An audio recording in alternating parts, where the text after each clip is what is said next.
Hello बच्चों, good evening. आज हम पार्ट 2 कंप्लीट करेंगे चैप्टर 1 का। ठीक है। और चैप्टर 1 है हमारा वास्तविक संख्याएं, और इसका पार्ट 2 है जो आज हम पढ़ेंगे। ठीक है। और आज का हमारा जो टॉपिक है उसका नाम है अंक गणित की आधारभूत प्रमेय, फंडामेंटल थ्योरम ऑफ अरिथमेटिक। ये यूपी बोर्ड हिंदी मीडियम के बच्चों के लिए ये वाला वीडियो है। फर्स्ट पार्ट मेरा प्लेलिस्ट में पड़ा हुआ है और ये सेकंड पार्ट है, तो बहुत ध्यान से देखना और चीज़ों को समझना। हम एनसीईआरटी बुक की एक एक लाइन को पढ़ेंगे और उसको समझने की कोशिश करेंगे। अगर आपकी अप्रोच ये रहेगी कि आप बुक की एक एक लाइन को पढ़ते हो और समझते हो, तो डेफिनेटली आपके जो मार्क्स हैं बोर्ड एग्जाम में वो अच्छे आएंगे। और कहीं से कोई भी क्वेश्चन अगर आएगा ना, तो आप 100% सॉल्व कर लोगे। सिर्फ वन शॉट वीडियो देखने से कुछ नहीं होगा, चीजों को डिटेल में पढ़ना बहुत जरूरी है। इसलिए बहुत ध्यान से देखना और समझना। और अगर कोई प्रॉब्लम आए तो कमेंट जरूर करना। ठीक है। चलिए अभी स्टार्ट करते हैं। तो हमारा टॉपिक है अंक गणित की आधारभूत प्रमेय। ठीक है। तो हम एक एक लाइन पढ़ेंगे और चीजों को समझेंगे। अब सबसे पहले लिखा हुआ है, आप पिछली कक्षाओं में देख चुके हैं कि किसी भी प्राकृत संख्या को उसके अभाज्य गुणनखंडों के एक गुणनफल के रूप में लिखा जा सकता है। अब इसका मतलब क्या है? ठीक है। अब यहां देखिए, मैं बस आपसे एक बात बोलूंगा। ये जो लिखा हुआ है ना, किसी भी प्राकृत संख्या को, बस यहां थोड़ा सा इंप्रूवमेंट करना होगा। किसी भी प्राकृत संख्या को, तो ये जो किसी भी, ये जो शब्द लिखा हुआ है ना, ये थोड़ा सा शब्द, थोड़ा सा इसको इंप्रूवमेंट करना है। मतलब जो हम प्राकृत संख्या की बात करेंगे ना, उसमें एक को छोड़ दो। एक, आपको पता है जो प्राकृत संख्या है उसकी शुरुआत एक से होती है। एक, दो, तीन, चार, पांच, और ऐसे आगे ये संख्याएं बढ़ती चली जाती हैं अनंत तक। तो हम एक को छोड़ देते हैं। ठीक है। अब ये किसी भी प्राकृत संख्या, अब जब ये वर्ड लिखा होगा ना किसी भी प्राकृत संख्या, तो उसमें एक भी आ जाएगा, क्योंकि प्राकृत संख्याओं की शुरुआत एक से होती है। एक, दो, तीन, चार, पांच, छह, और इसी तरह आगे ये बढ़ती चली जाती है। तो मैंने आपसे बोला एक को छोड़कर। ठीक है। कोई भी अगर प्राकृत संख्या दी गई है, एक को आप छोड़ दो, मैं यहां क्रॉस लगा देता हूं। एक को आप छोड़ दो, और एक के बाद चाहे आपको दो दिया गया हो, तीन, ठीक है, चार, पांच, छ, मतलब कोई भी प्राकृतिक संख्या दी गई हो, 253, 253। ठीक है। अब आप इसको क्या कर सकते हैं? लिखा है किसी भी प्राकृत संख्या को उसके अभाज्य गुणनखंडों के एक गुणनफल के रूप में लिखा जा सकता है। अब ये जो शब्द है ना, अभाज्य गुणनखंड, तो अभाज्य गुणनखंड क्या होता है मैं आपको बताऊं। आपको पता है ना, अभाज्य संख्याएं, अभाज्य संख्याएं वो संख्याएं होती हैं जो एक से विभाजित होती हैं और जो खुद से विभाजित होती हैं। अभाज्य संख्याएं जैसे दो, तीन, पांच, सात, 11, 13, 17, 19, तो ऐसे अनंत अभाज्य संख्याएं। तो ये जो अभाज्य संख्याएं होती हैं ये एक से विभाजित होती हैं और खुद से विभाजित होती हैं। अब जैसे 19 है, ठीक है, अभी हम आपसे बोले 19 लिखा हुआ है, मान लीजिए 19, 19, 19, ये एक अभाज्य संख्या है ना, तो 19 एक से विभाजित होगा और 19 19 से विभाजित होगा और किसी संख्या से विभाजित नहीं होगा। ठीक है। तो अभाज्य गुणनखंड, अगर हम बात कहें अभाज्य गुणनखंड, तो अभाज्य गुणनखंड यानी अभाज्य संख्याओं को ही अभाज्य गुणनखंड भी कहते हैं। तो अगर आपको कोई भी प्राकृत संख्या दी गई है तो हम उसको अभाज्य गुणनखंडों के एक गुणनफल के रूप में लिख सकते हैं। कैसे? अगर हम आपसे बोलें 2, तो 2 को हम क्या लिखेंगे? अगर हम इसको अभाज्य गुणनखंड के रूप में लिखेंगे ना, तो 2 को हम किसके बराबर लिखेंगे? तो 2 बराबर 2 हो जाएगा। 3 के बराबर तो 3 हो जाएगा, क्योंकि 3 हमारा खुद अभाज्य गुणनखंड है, 2 भी हमारा अभाज्य गुणनखंड है। हाँ, अब ये जो 4 है, ये एक भाज्य संख्या है, तो हम इसको अभाज्य गुणनखंड के रूप में लिख सकते हैं। और 4 हमारी प्राकृत संख्या भी है, तो इसको अभाज्य गुणनखंड के गुणनफल के रूप में कैसे लिखेंगे? 2 गुणे 2। ठीक है। अब 5 ये खुद एक अभाज्य संख्या है, तो अगर हम इसको अभाज्य गुणनखंड के गुणनफल के रूप में लिखेंगे तो 5 बराबर 5। अब 6 को हम लिख सकते हैं 2 गुणे 3। ऐसे ही 253 को हम लिखेंगे 11 गुणे 13, सॉरी 11 गुणे 23। ठीक है।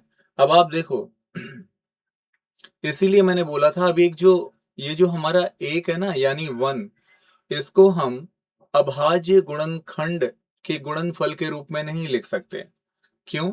क्योंकि 1 ना तो भाज्य संख्या है और ना ही अभाज्य संख्या है। 1 ना तो भाज्य संख्या है और ना ही अभाज्य संख्या है, तो हम इसको अभाज्य गुणनखंडों के गुणनफल के रूप में नहीं लिख सकते। ठीक है। तो एक को छोड़कर कोई भी प्राकृत संख्या अगर आपको दी गई है तो आप उसको अभाज्य गुणनखंडों के एक गुणनफल के रूप में लिख सकते हैं। ठीक है। आपको ये दिया भी गया है, उदाहरणार्थ 2 बराबर 2, ठीक है, 4 बराबर 2 गुणे 2, 253 बराबर 11 गुणे 23 इत्यादि। ठीक। अब देखिए आगे क्या लिखा है। अब आइए प्राकृत संख्याओं पर एक अन्य दृष्टिकोण से विचार करने का प्रयत्न करें, अर्थात यह देखें कि क्या अभाज्य संख्याओं को गुणा करके एक प्राकृत संख्या प्राप्त की जा सकती है। आइए इसकी जांच करें। अब देखिए ये क्या बोल रहे हैं कि क्या अभाज्य संख्याओं को गुणा करके एक प्राकृत संख्या प्राप्त की जा सकती है। तो अब आपको पता है ना कि अभाज्य संख्याएं क्या होती हैं। तो अभाज्य संख्या हमारी होती है 2, 3, 5, 7 और इसी तरह आगे और भी होती हैं, अनंत तक, अनंत अभाज्य संख्याएं होती हैं। तो इनका कहना यह है कि अगर हम अभाज्य संख्याओं का गुणा करते हैं तो क्या हमें प्राकृत संख्या मिलेगी। तो ये बात सही है, अगर हम अभाज्य संख्याओं का गुणा करते हैं तो हमें प्राकृत संख्या मिलती है। ठीक है। कैसे? अगर हम, पहली बात तो अभाज्य संख्या हमारी 2 है ना, 2 एक प्राकृत संख्या है। इसके बाद अगर हम 2 गुणे 2 करेंगे तो हमें मिलेगा 4, ये भी एक प्राकृत संख्या है। और अगर हम, हाँ, फिर 5 एक प्राकृत संख्या है और अभाज्य संख्या भी है। इसके बाद अगर हम करेंगे 2 गुणे 3, अब ये दोनों अभाज्य संख्या है और इनका गुणा करने पे हमें मिला 6, ये भी एक प्राकृत संख्या है। तो हाँ, ये बात सही है कि अभाज्य संख्याओं का गुणा करने से हमें प्राकृत संख्या मिलती है। ये लिखा हुआ है ना, ये देखिए मैं अंडरलाइन कर रहा हूं यहां से। क्या अभाज्य संख्याओं को गुणा करके एक प्राकृत संख्या प्राप्त की जा सकती है। तो ये बात सही है।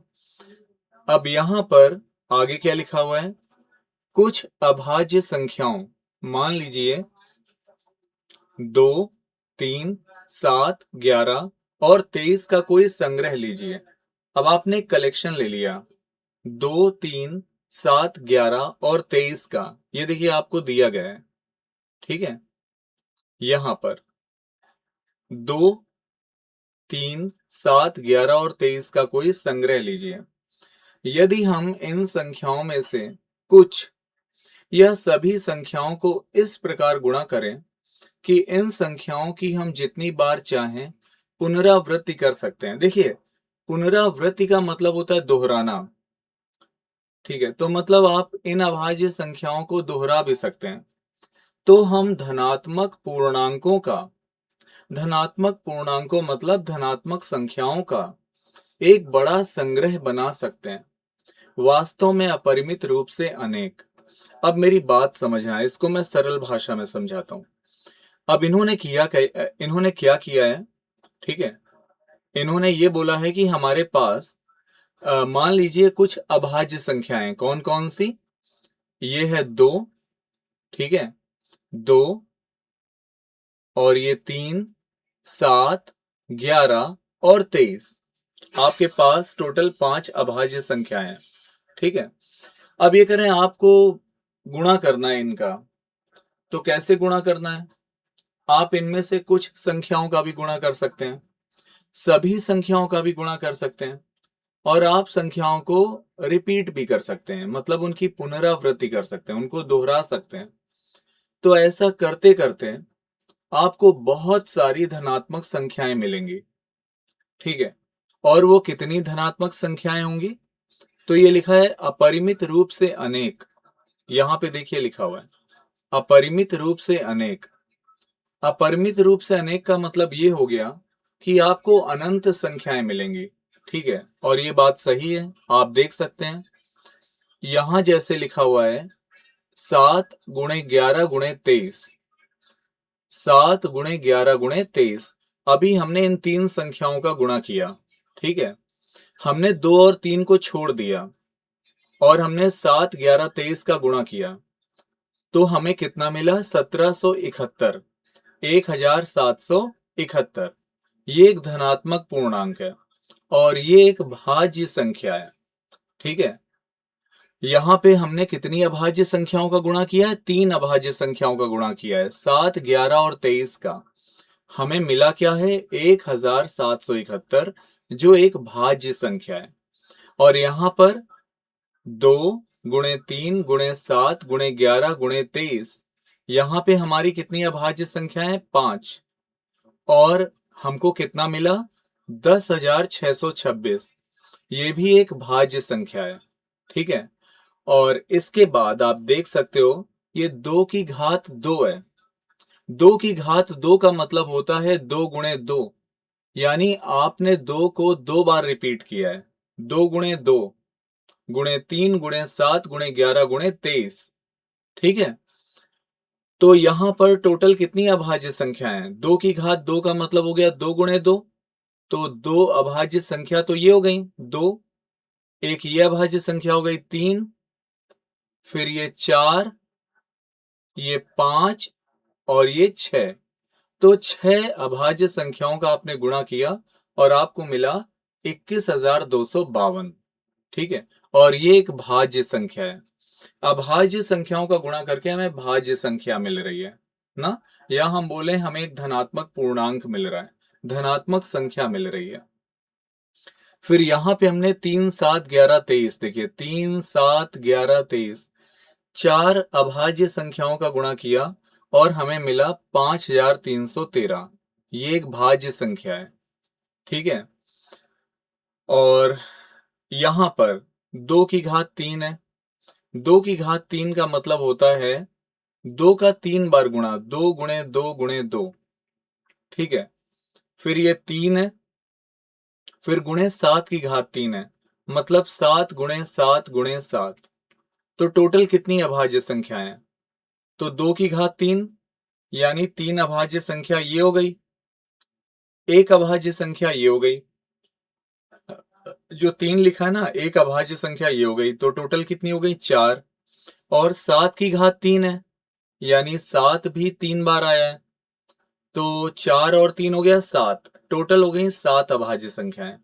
और इनका गुणनफल आया है 8,232, जो एक भाज्य संख्या है। तो देखिए इसमें बोला क्या जा रहा है कि आपके पास कुछ अभाज्य संख्याएं थी, ठीक है। आप मान लीजिए 2, 3, 7, 11 और 23 का आपने कलेक्शन ले लिया, एक संग्रह कर लिया। अब इनमें से कुछ संख्याओं का या फिर सभी संख्याओं का आप गुणा कर रहे हो, और गुणा भी कर रहे हो तो इस तरीके से कर रहे हो कि कुछ संख्याएं आप रिपीट भी कर रहे हो। आप इनमें से चाहो तो रिपीट भी कर सकते हो, यानी दोहरा सकते हो। तो ऐसा करने से धनात्मक पूर्णांकों का एक बड़ा संग्रह बनेगा। धनात्मक पूर्णांकों का यानी धनात्मक संख्याओं का, या हम बोलें भाज्य संख्याओं का एक बहुत बड़ा कलेक्शन बनेगा, बहुत बड़ा संग्रह बनेगा ना। एक अनंत, अपरिमित रूप से अनेक, एक बहुत बड़ा संग्रह। ठीक है। तो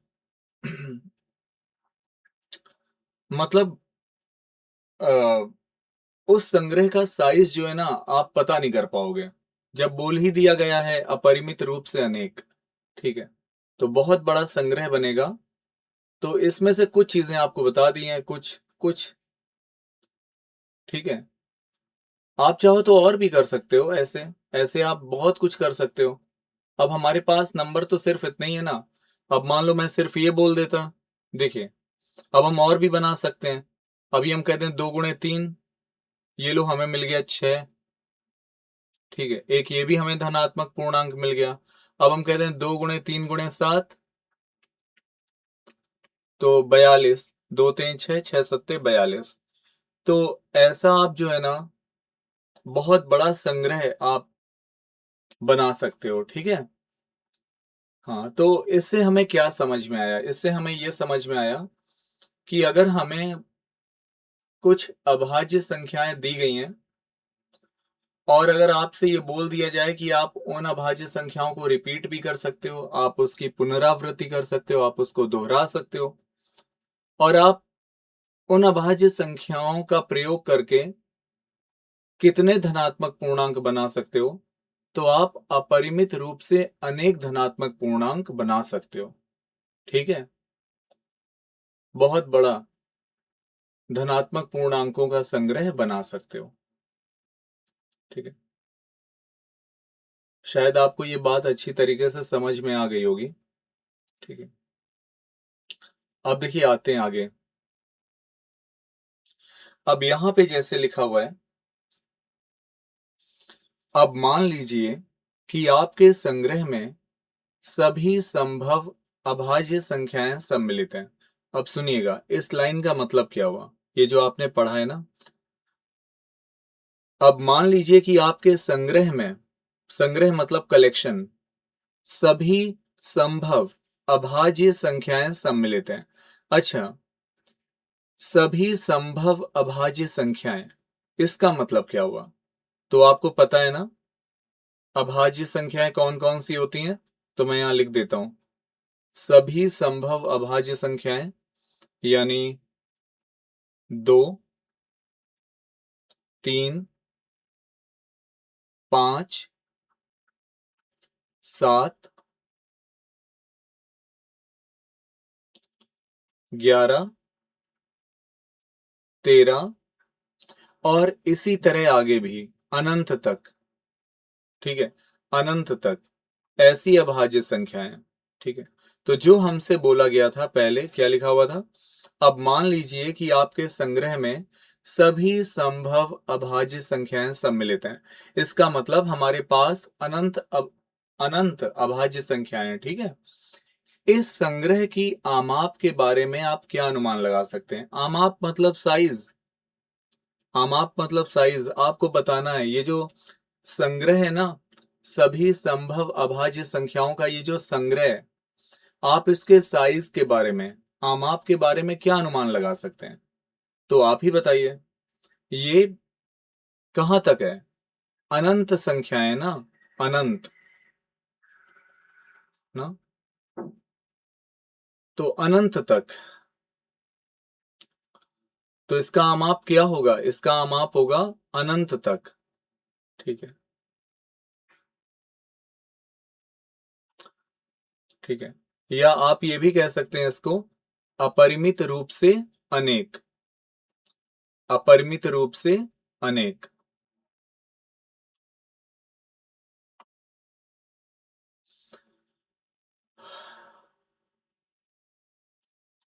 तो इसका जो उत्तर होगा कि इस संग्रह की आमाप के बारे में आप क्या अनुमान लगा सकते हैं? तो अनंत तक ऐसी कितनी अभाज्य संख्याएं? अनंत अभाज्य संख्याएं। ठीक है, अब इसमें आगे क्या पूछा गया है, क्या इसमें परिमित संख्या में पूर्णांक सम्मिलित हैं अथवा अपरिमित रूप से अनेक पूर्णांक सम्मिलित हैं? देखो अब इसमें क्या पूछ रहे हैं, क्या इसमें परिमित संख्या में पूर्णांक सम्मिलित हैं अथवा अपरिमित रूप से अनेक पूर्णांक सम्मिलित हैं? तो इसमें जो है ना, इसमें अपरिमित रूप से अनेक पूर्णांक सम्मिलित हैं। अपरिमित रूप से अनेक पूर्णांक सम्मिलित हैं, क्योंकि आप देख रहे हो ना, मैंने ये 3 बिंदु बनाए हैं लास्ट में। ये जो हमारे पास अभाज्य संख्याएं हैं, अभाज्य संख्याओं की शुरुआत होती है 2 से, तो 2, 3, 5, 7, 11, 13, और फिर हमने ये 3 बिंदु बनाए हैं ना।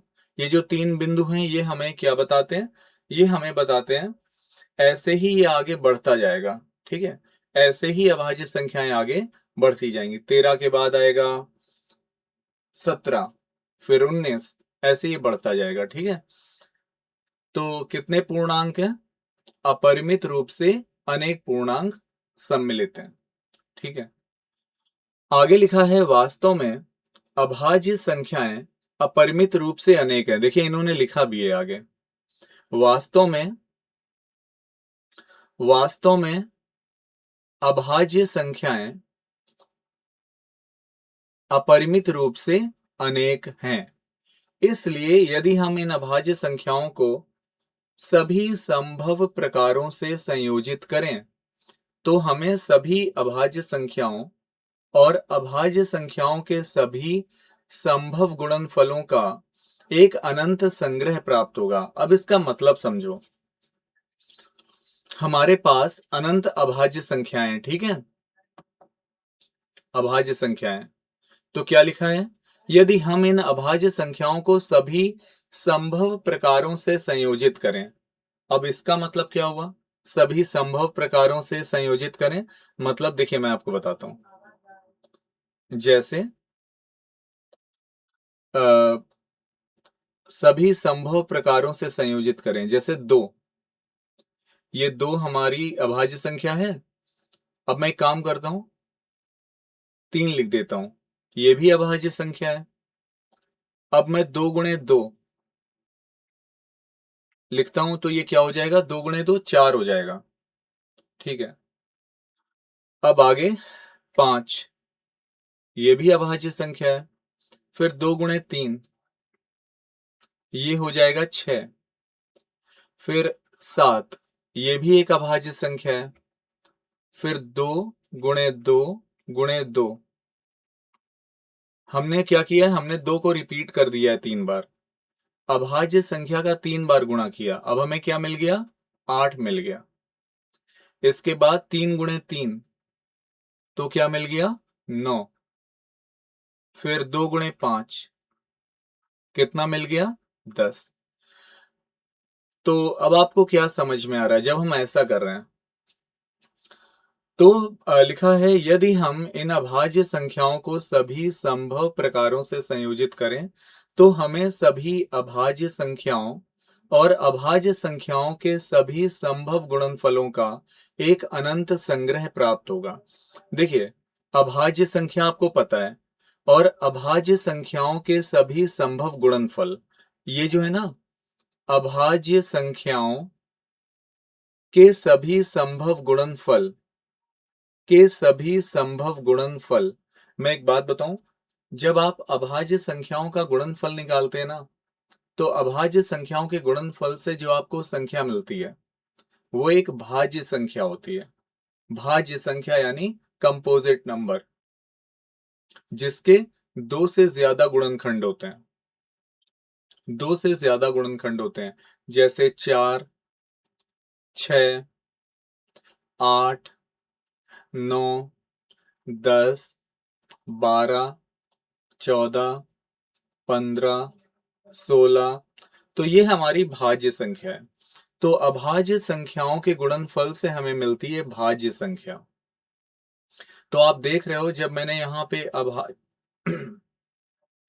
आप देख सकते हो जब मैंने यहाँ पे अभाज्य संख्या और अभाज्य संख्याओं के गुणनफल को जैसे ये अभाज्य संख्या है, देखिए मैंने संयोजित किया है सभी तरीके से, आप देख रहे हैं ना। देखिए ये 2 हमारी अभाज्य संख्या है, इसको मैंने ऐसे ही लिखा रहने दिया है। 3 हमारी अभाज्य संख्या है, ठीक है। फिर हमने 2 गुणे 2 कर दिया है, अभाज्य संख्याओं को दोहरा के गुणा कर दिया, 2 गुणे 2। यहाँ पे 2 अभाज्य संख्या है, हमें कितना मिला 4, और ये एक भाज्य संख्या है। तो 2 अभाज्य संख्याओं के गुणनफल से हमें भाज्य संख्या मिलती है, ठीक है। फिर ये 5 अभाज्य संख्या है, फिर 2 गुणे 3, यहाँ पे 2 अभाज्य संख्याओं का गुणा किया, हमें 6 मिल गया, 6 एक भाज्य संख्या है।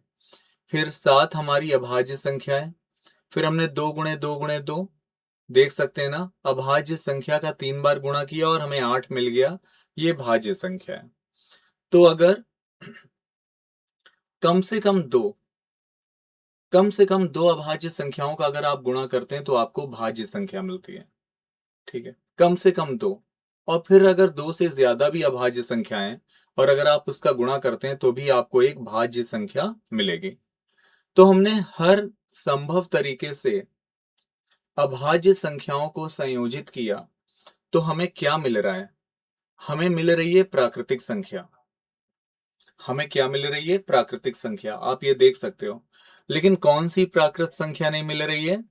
आप देख सकते हो, आपको एक नहीं मिलेगा। अभाज्य संख्याओं के गुणनफल से एक कभी नहीं आएगा, ठीक है, क्योंकि जो एक है ना, 1, ये ना तो भाज्य संख्या है और ना ही अभाज्य संख्या है, ठीक है। तो अब आगे देखिए क्या ये पूछ रहे हैं। अब प्रश्न उठता है, क्या हम इस प्रकार से सभी भाज्य संख्याएं प्राप्त कर सकते हैं? क्या हम इस प्रकार से सभी भाज्य संख्याएं प्राप्त कर सकते हैं? इनके कहने का मतलब है, क्या अभाज्य संख्याओं की हेल्प से, ठीक है, मतलब उनके गुणनफल से, क्या हमें सभी भाज्य संख्याएं प्राप्त होंगी? तो ये बात सही है। आप अगर अभाज्य संख्याओं का गुणा करते हैं तो आपको सभी भाज्य संख्याएं मिलेंगी। कैसे? देखो, अभाज्य संख्या पहली क्या होती है? मैं एक बार प्रश्न को फिर से बोल रहा हूं। अब प्रश्न उठता है, ये देखिए लिखा हुआ है, अब प्रश्न उठता है, क्या हम इस प्रकार से सभी भाज्य संख्याएं प्राप्त कर सकते हैं? मतलब अभाज्य संख्याओं के गुणनफल से क्या हमें सभी भाज्य संख्याएं मिलेंगी? तो हाँ, मिलेंगी। आप देखिए कैसे, बताते हैं।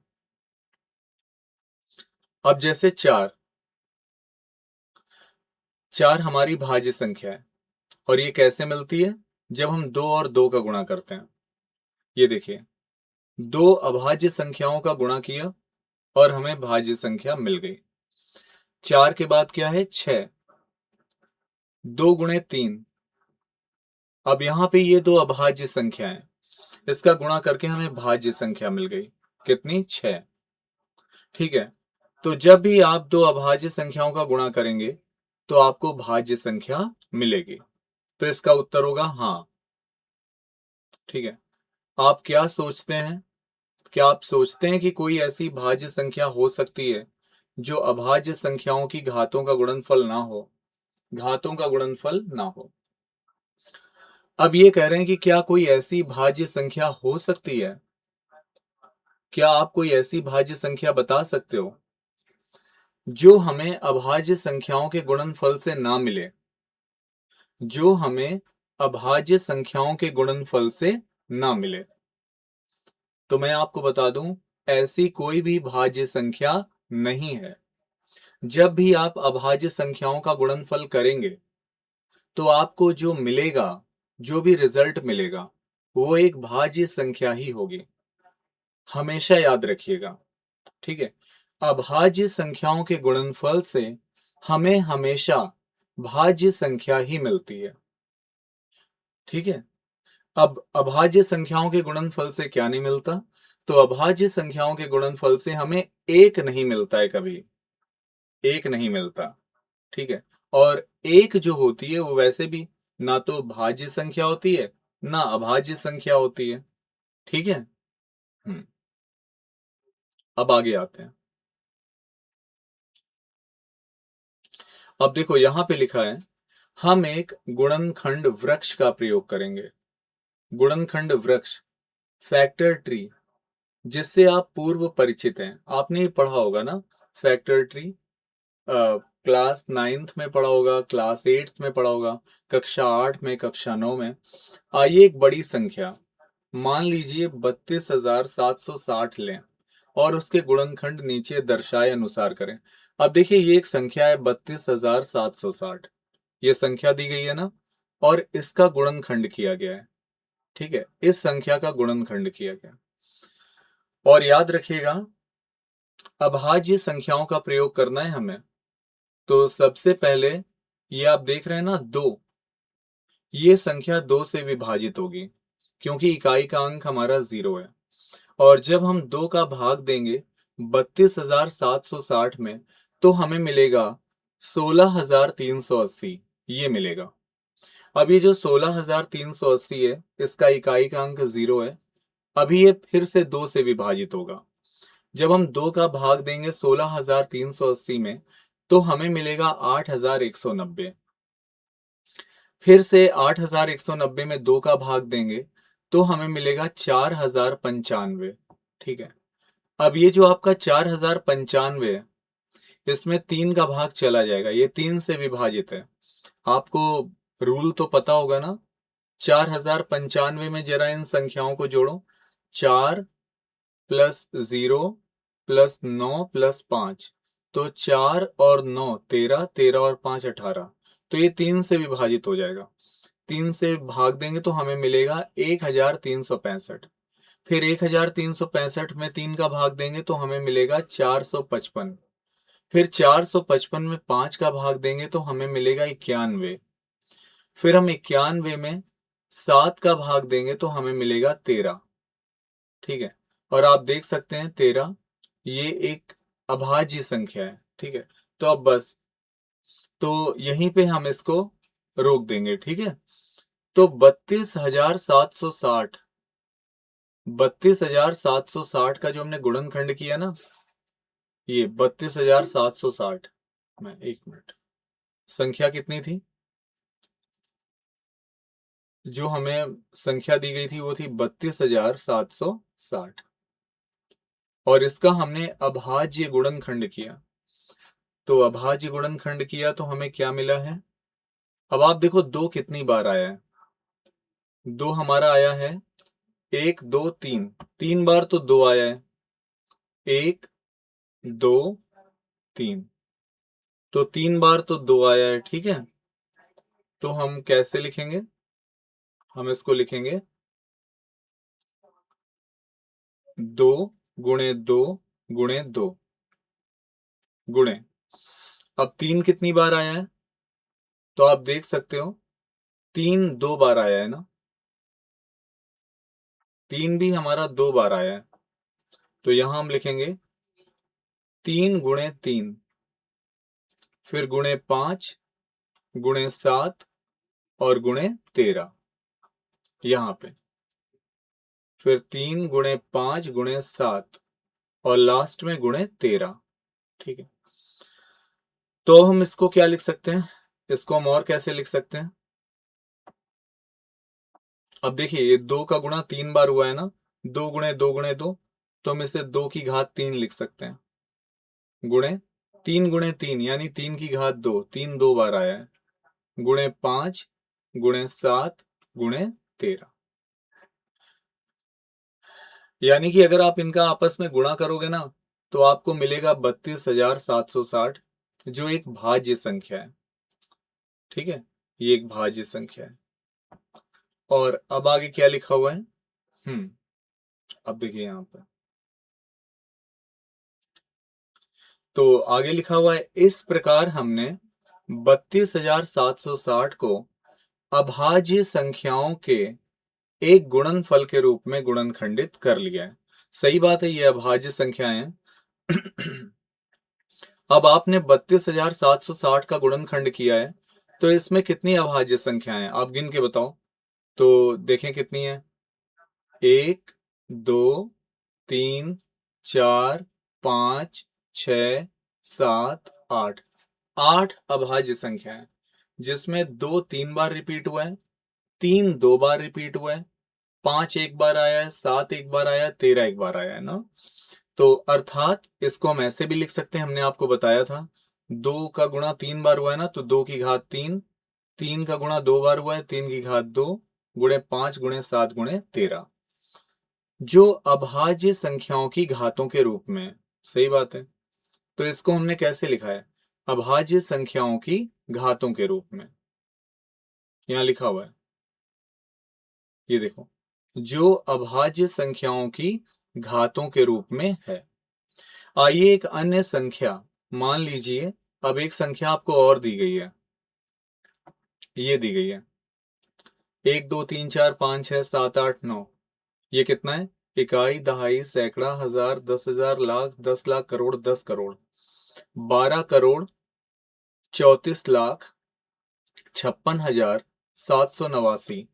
अब इसके गुणनखंड किए गए हैं, इन्होंने पहले से ही किया है, इसके गुणनखंड किए हैं। तो इसके गुणनखंड क्या है? 3 की घात 2, फिर ये 3,803 गुणे 3,607 के रूप में लिखा जा सकता है। अब आगे लिखा है, निसंदेह आपको इसकी जांच करनी होगी कि 3,803 और 3,607 अभाज्य संख्याएं हैं। अब देखिए इसका गुणनखंड किया गया है, 1 2 3 4 5 6 7 8 9, ये जो आपको संख्या दी गई है ना, इसको मैंने क्या बोला था? 12,34,56,789। और इसका गुणनखंड ऐसे लिखा है, 3 की घात 2 गुणे 3,803 गुणे 3,607 ना। तो यहाँ टोटल कितनी अभाज्य संख्याएं हैं? अब 3 की घात 2 मतलब 3 गुणे 3, तो 2 अभाज्य संख्या ये हो गई। फिर 3,803 ये तीसरी अभाज्य संख्या हो गई, और 3,607 ये चौथी अभाज्य संख्या हो गई। ठीक है। तो कह रहे हैं निसंदेह आपको इसकी जांच करनी होगी कि 3,803 और 3,607 अभाज्य संख्याएं हैं। तो पहले तो चलिए हम ये पता करते हैं कि 3,803 अभाज्य संख्या है या फिर नहीं है। तो कैसे पता करते हैं? देखिए इसका एक तरीका है। अगर आपको जानना है ना कि दी गई संख्या अभाज्य संख्या या नहीं, तो एक काम करो, सबसे पहले उसका वर्गमूल निकालो। अब ये 3,803 है, चलिए इसका वर्गमूल निकालते हैं भाग विधि से। तो भाग विधि से वर्गमूल निकालना आता होगा आपको ना। तो कैसे निकालते हैं? तो पहले तो ये पेयर बनाते हैं, जोड़ा बनाते हैं, एक ये जोड़ा है एक ये जोड़ा है। तो छछरंग 36, छछरंग 36। अब ये बचेगा कितना? 2 बचेगा, और आगे हम उतारेंगे 0 3, और यहाँ 6 के नीचे 6 जोड़ देंगे, 6 6 12। तो अब कितनी बार जाएगा? अब एक बार जाएगा, एक। तो यहाँ पे आ जाएगा 1, तो ये आपका आ जाएगा 121 रहेगा, 121। और यहाँ पे हम एक जोड़ देंगे तो ये हो जाएगा 122, और यहाँ पे हम घटाएंगे तो हमें मिलेगा 3 से 1 गया 2, और 10 से 2 गया 8। ठीक है। अब हम क्या करेंगे, यहाँ पे डेसिमल लगा के, डबल जीरो का पेयर आपको पता है, तो यहाँ पे डेसिमल लगाएंगे और यहाँ पर डबल जीरो का पेयर उतार लेंगे। अब आगे हम क्या कर सकते हैं? अगर हम 1 2 2, इसके आगे अगर हम 7 भी लिखते हैं तो 7 का गुणा होगा, 7 सते 49, 7 दूनी 14 और 4 18, 7 दूनी 14 1 15, और 7 एकम 7 एक 8। ज्यादा हो रहा है तो 6 बार जाएगा, तो ये 61.6 आएगा। तो आपको करना क्या है, 2 से लेकर 61 तक, 2 से लेकर 61 तक, 2 3 4 5 6 7 8, ठीक है, और इस तरह जाते जाते 61 तक। आपको देखना है ये जो आपको दिया गया है ना 3,803, 3,803 2 से लेकर 61 तक क्या किसी संख्या से विभाजित हो रही है? अगर 2 से लेकर 61 तक के बीच में ये किसी भी संख्या से विभाजित हो रही है, तो ये हमारी अभाज्य संख्या नहीं है। और अगर ये किसी से भी विभाजित नहीं हो रही है तो ये हमारी अभाज्य संख्या है। ठीक है, तो ये एक तरीका होता है कि किसी संख्या को जानना है वो अभाज्य संख्या है या नहीं है। तो पहले वर्गमूल निकाल लो। जैसे यहां मैंने वर्गमूल निकाला है 61.6। तो अब आपको देखना है 2 से लेकर 61 तक, बस 2 से लेकर 61 तक क्या कोई ऐसी संख्या है जिसका 3803 में पूरी तरीके से भाग जा रहा है, यानी शेषफल 0 आ रहा है। अगर ऐसा है तो 3803 अभाज्य संख्या नहीं है। और अगर भाग नहीं जा रहा है और अगर भाग चला गया ना, तो ये फिर अभाज्य संख्या नहीं है। और अगर भाग नहीं जा रहा है तो ये अभाज्य संख्या है। सिर्फ 2 से 61 के बीच, उसमें 2 भी इंक्लूड होगा और 61 भी इंक्लूड होगा, मतलब 2 और 61 से भी भाग होना चाहिए। ठीक है, हाँ। चले, तो ये बात समझ में आ गई। ठीक है, ऐसे ही ये हमारा 3607 है, ये भी तो नंबर है 3607। तो आप क्या करेंगे, ये जो 3607 है ना, इसका भी ऐसे ही वर्गमूल निकालेंगे। जैसे अभी हमने 3803 का निकाला था, तो 3803 का वर्गमूल क्या था, 61.6। तो मैंने क्या बोला, 2 से लेकर 61 तक अगर कोई ऐसी संख्या है जिसका 3803 में पूरी तरीके से भाग चला जाता है, यानी शेषफल 0 आ जाता है, फिर तो हम ये बोल देंगे कि 3803 अभाज्य संख्या नहीं है। लेकिन अगर भाग नहीं जा रहा है तो 3803 अभाज्य संख्या है। वैसे ही 3607 का भी आप वर्गमूल निकाल सकते हो। ठीक है, और पता लगा सकते हो ये अभाज्य संख्या है या फिर नहीं है ना। ठीक है, तो जांच हम ऐसे कर सकते हैं। आगे लिखा है, ऐसा ही अनेक अन्य प्राकृत संख्याएं लेकर स्वयं करने का प्रयत्न करें। इससे हमें यह अनुमान या कंजेक्चर प्राप्त होता है कि प्रत्येक भाज्य संख्या को अभाज्य संख्याओं की घातों के गुणनफल के रूप में लिखा जा सकता है। हाँ, तो ये बात सही है। प्रत्येक भाज्य संख्या को प्रत्येक भाज्य संख्या को अभाज्य संख्याओं की घातों के गुणनफल के रूप में लिखा जा सकता है। अब ऐसा क्यों लिखा गया है, तो आप ही बताओ ना। चलो अब आपको बताते हैं। अब जैसे ये 4 है ना, तो 4 ये भाज्य संख्या है। आप इसको अभाज्य संख्याओं के गुणनफल के रूप में कैसे लिखोगे, 2 गुणे 2। और 2 गुणे 2 का मतलब क्या हुआ, 2 की घात 2। तो अभाज्य संख्याओं की घातों के गुणनफल के रूप में लिखा जा सकता है। अब जैसे अभी हम कहें कि 12, तो 12 को कैसे लिखते हो, 2 गुणे 2 गुणे 3। अब 2 गुणे 2 का मतलब हो गया 2 की घात 2 गुणे 3। तो आप देख सकते हो ना, ये एक भाज्य संख्या है। और भाज्य संख्या को कैसे लिखा गया है, अभाज्य संख्याओं की घातों के गुणनफल के रूप में। अभाज्य संख्याओं की घातों के गुणनफल के रूप में ना। तो यही तो बोला जा रहा है, सॉरी, यही बोला गया है। प्रत्येक भाज्य संख्या को, यहां से आप देखो, प्रत्येक भाज्य संख्या को अभाज्य संख्याओं की घातों के गुणनफल के रूप में लिखा जा सकता है। वास्तव में ये कथन सत्य है, सही बात है, तथा पूर्णांकों के अध्ययन में यह मूल रूप से एक अति महत्वपूर्ण स्थान रखता है। इसी कारण ये कथन अंक गणित की आधारभूत प्रमेय कहलाता है। अब सुनिए, अंक गणित की आधारभूत प्रमेय क्या है। ये जो लिखा हुआ है ना, अंक गणित की आधारभूत प्रमेय, मतलब फंडामेंटल थ्योरम ऑफ अर्थमेटिक, ये क्या है, ये इसकी परिभाषा है। क्या परिभाषा है, प्रत्येक, ये देखिए, ये प्रत्येक भाज्य संख्या को अभाज्य संख्याओं की घातों के गुणनफल के रूप में लिखा जा सकता है। ठीक है, यही इसकी परिभाषा है। अंक गणित की आधारभूत प्रमेय यही होती है। क्या होती है, किसी भी भाज्य संख्या को अभाज्य संख्याओं की घातों के गुणनफल के रूप में लिखा जा सकता है। ठीक है, चलिए अब आपको बताते हैं। ये देखिए, ये प्रमेय लिखी भी है, अंक गणित की आधारभूत प्रमेय, ये लिखा हुआ है। क्या है, प्रत्येक भाज्य संख्या को, भाज्य संख्या आप जानते हैं ना, भाज्य संख्या की शुरुआत कहां से होती है, 4। पहली भाज्य संख्या है 4, फिर 6, फिर 8, फिर 9, फिर 10, और ऐसे ही ये आगे बढ़ती जाती है। प्रत्येक भाज्य संख्या को अभाज्य संख्याओं के एक गुणनफल के रूप में व्यक्त या गुणनखंडित किया जा सकता है। सही बात है। अब 4 का मतलब क्या हुआ? 2 गुणे 2।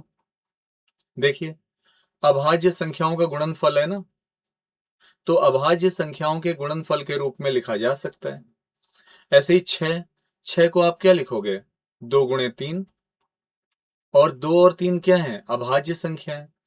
तो देखो 6 हमारी भाज्य संख्या है, इसको भी 2 गुणे 3 हमने लिखा है। तो देखो 6 को भी हमने अभाज्य संख्याओं के एक गुणनफल के रूप में लिख दिया। ठीक है, तो ये बात बिल्कुल सही है। प्रत्येक भाज्य संख्या को अभाज्य संख्याओं के एक गुणनफल के रूप में व्यक्त किया जा सकता है तथा यह गुणनखंड अभाज्य गुणनखंडों के आने वाले क्रम के बिना अद्वितीय होता है। अब देखो इन्होंने ये भी बोला है कि ये जो गुणनखंड होता है ना अभाज्य संख्याओं का, ये अद्वितीय होता है। अद्वितीय मतलब अनोखा, जिसको इंग्लिश में कहते हैं यूनिक। यूनिक होता है। अब ऐसा क्यों बोल रहे हैं यूनिक होता है, ये मैं आपको बताता हूं। ये अद्वितीय क्यों होता है, अभाज्य संख्याओं का गुणनफल अद्वितीय क्यों होता है? अब जैसे 4 है, तो 4 को आप लिखते हैं 2 गुणे 2। अब एक भाज्य संख्या मैंने ले ली 6, 6 को हम लिखते हैं 2 गुणे 3। अब हमने लिख दिया 8, 8 को 2 गुणे 2 गुणे 2। अब आप यहाँ पे काउंट करो ना, 4 में जो अभाज्य संख्याएं कितनी है, मतलब 2 कितनी बार रिपीट हुआ है? 2 बार। अब 6 हमारी 6 भाज्य संख्या है, हमने इसका गुणनखंड किया, तो अभाज्य संख्या क्या लिखा? 2 गुणे 3। और 8 में हमने क्या लिखा? 2 गुणे 2 गुणे 2। कहीं पे भी मैच हो रहा है? कुछ भी मैच नहीं हो रहा है। यहाँ देखो, यहाँ पे 2 2 बार आया है, यहाँ पे 6, जब आपने 6 का गुणनखंड किया तो एक बार 2 है और एक बार 3 है। और जब आपने 8 का गुणनखंड किया तो 2 की घात 3, मतलब 2 कितनी बार रिपीट हुआ? 3 बार। तो कहीं पर भी ये मैच नहीं करेगा। आप अलग अलग भाज्य संख्याओं के जब आप गुणनखंड करोगे ना, तो वो जो अभाज्य संख्याओं के गुणनखंड होंगे वो यूनिक होंगे, मैच नहीं करेंगे। अब ऐसा नहीं होगा कि आप बोलोगे सर मैंने 4 का गुणनखंड किया था तो 2 गुणे 2 गुणे 2 था, और मैंने 8 का गुणनखंड किया तो भी 2 गुणे 2 गुणे 2 था। तो ऐसा हो सकता है? ऐसा नहीं हो सकता है। ठीक है, इसीलिए ये बोला गया है। क्या बोला गया है? इसीलिए बोला गया है कि, हाँ ये देखते हैं, अंक गणित की आधारभूत प्रमेय। प्रत्येक भाज्य संख्या को अभाज्य संख्याओं के एक गुणनफल के रूप में व्यक्त किया जा सकता है तथा यह गुणनखंड अभाज्य गुणनखंडों के आने वाले क्रम के बिना अद्वितीय होता है। और ये जो गुणनखंड होता है ना अभाज्य गुणनखंडों का, ये अद्वितीय होता है, यूनिक होता है। क्रम से कोई फर्क नहीं पड़ता। क्रम का मतलब ये होता है कि जैसे ये 6 ना, 6 को आप 2 गुणे 3 भी लिख सकते हो और 6 को आप 3 गुणे 2 भी लिख सकते हो। तो क्रम से कोई फर्क नहीं पड़ता। जो हमारा ऑर्डर होता है ना, क्रम का मतलब ऑर्डर, उससे कोई फर्क नहीं पड़ता मल्टीप्लाई में। हाँ, लेकिन ये जो गुणनखंड होता है ना, ये यूनिक होता है, अद्वितीय होता है, क्योंकि किसी का भी गुणनखंड मैच नहीं करेगा। 6 का गुणनखंड अलग होगा, 8 का गुणनखंड अलग होगा, 10 का गुणनखंड अलग होगा, 12 का गुणनखंड अलग होगा। मतलब जितनी भी भाज्य संख्याएं हैं सभी के गुणनखंड अलग होंगे। ठीक है, यूनिक होंगे। अब देखिए, आपको अब मैं बताऊं, आप ये पिक्चर पहचानो। ठीक है, तो ये जो हमारी प्रमेय है जो आज हमने पढ़ी है, अंक गणित की आधारभूत प्रमेय, तो देखिए लिखा हुआ है, इस प्रमेय को सबसे पहले सही रूप में कार्ल फ्रेडरिक गॉस ने अपनी किताब में लिखा। ये जो आपको दिख रहे हैं ना दादाजी सामने, इनका नाम है कार्ल फ्रेडरिक गॉस। ठीक है, इन्होंने अपनी किताब में सबसे पहले ये जो प्रमेय है, अंक गणित की आधारभूत प्रमेय, इसको सही रूप में लिखा था। आगे ये भी लिखा हुआ है, गॉस को गणितज्ञों का राजकुमार कहा जाता है। ये जो दादाजी हैं, इनको गणितज्ञों का राजकुमार कहा जाता है। वे आर्किमिडीज और न्यूटन जैसे महान गणितज्ञों में गिने जाते हैं। आर्किमिडीज और न्यूटन जैसे महान गणितज्ञों में गिने जाते हैं। अब देखिए, आप बोलते हैं ना कि आर्किमिडीज देखिए साइंटिस्ट थे और न्यूटन भी क्या थे, साइंटिस्ट, मतलब वैज्ञानिक थे। लेकिन अगर आपकी मैथमेटिक्स स्ट्रांग नहीं है तो आपकी साइंस भी अच्छी नहीं होगी, ठीक है। क्योंकि साइंस को जो सहारा देती है ना, वो मैथमेटिक्स देती है। तो आर्किमिडीज और न्यूटन जैसे महान वैज्ञानिक, ये महान गणितज्ञ भी थे। विदाउट मैथमेटिक्स आप एक महान वैज्ञानिक बन ही नहीं सकते। आपको साइंस समझ में आ ही नहीं सकती, इसलिए आप मैथमेटिक्स में बहुत मेहनत करो, चीजों को समझने की कोशिश करो। अच्छा, इनका जन्म कब हुआ? इनका जन्म 1777 में हुआ और मृत्यु 1855 में, ठीक है। तो और कुछ है आगे, और कुछ देखते हैं। हाँ, तो आज के लिए बस इतना ही। आई होप कि आपको जो है ना, ये अच्छी तरीके से समझ में आ गया हो, अंक गणित की आधारभूत प्रमेय। तो आप इस वीडियो को पूरा देखना अच्छी तरह से, और अगर कोई डाउट है तो मुझे प्लीज, बच्चों, मुझे जो है ना कमेंट जरूर करना। आप लोग कमेंट नहीं करते हो और लाइक भी नहीं करते हो, प्लीज लाइक करो और कमेंट करो। नेक्स्ट टाइम मैं इसका एक और टॉपिक लेकर आऊंगा, मतलब जितनी भी चीजें ना पूरा डिटेल में पढ़ाऊंगा। बस आपको बैठ के अच्छे से पढ़ना है, कंसिस्टेंट होके, बहुत ध्यान से, ठीक है। तो आज के लिए बस इतना ही। मेरे चैनल को हो सके बेटा तो शेयर कर दो, सब्सक्राइब कर दो, लाइक कर दो, ठीक है। इतनी मेहरबानी आप कर दोगे तो मेरा चैनल थोड़ा सा ग्रो अप हो जाएगा, ठीक है। तो ओके, गुड नाइट एवरीवन।